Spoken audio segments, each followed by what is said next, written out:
Hello Pirojpur, আমরা আসলাম DC পার্কে। ঈদের দিন বিকেলে ঘুরতে আসলাম ডিসি পার্কে। তো ডিসি পার্কটা মোটামুটি ছোটোর ভিতরে খুব সুন্দরভাবে সাজসজ্জা করে তৈরি করা হয়েছে। আপনারা দেখলেই বুঝতে পারবেন। এটা পিরোজপুরে নামাজপুরে অবস্থিত, বলেশ্বর নদীর তীরে। এই ডিসি পার্কটা গড়ে উঠেছে 2010 সালে। তখনকার যে ডিসি সাহেব ছিল উনি এই ডিসি পার্কটা তৈরি করে। এরপরে পর্যায়ক্রমে বিভিন্ন ডিসি সাহেবরা এটাকে ডেভেলপ করেছে এবং এখানে মোটামুটি একটা সুন্দর পরিবেশ তৈরি করে ফেলেছে।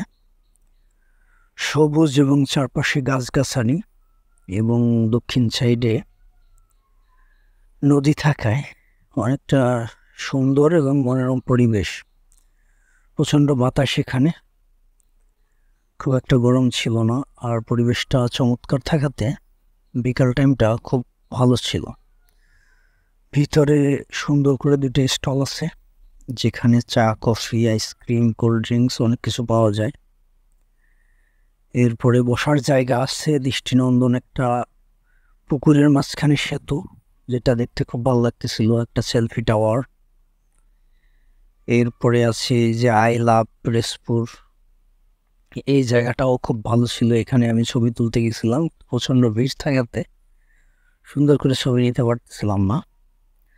যেহেতু ঈদের দিন মানুষের একটা চাপ ছিল প্রচুর, আর মানুষ পিরোজপুরের মানুষের বিনোদন কেন্দ্রগুলো তো এইটাই। ঈদের ডিসি পার্কে আসবে কিছু মানুষ, বলেশ্বর ব্রিজ এবং বেকুটিয়া ব্রিজ, এই জায়গাগুলোতেই পিরোজপুরের মানুষের ঈদের বিনোদনটা কেটে যায়।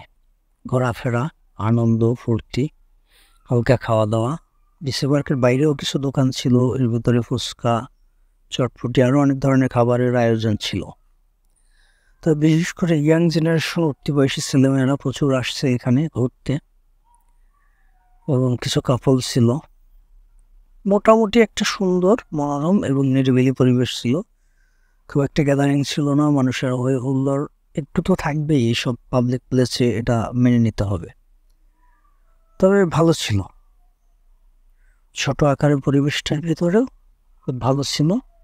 আহামরি অনেক বেশি কিছু নাই এখানে, তারপরে যা ছিল মোটামুটি মানানসই এবং সুন্দর।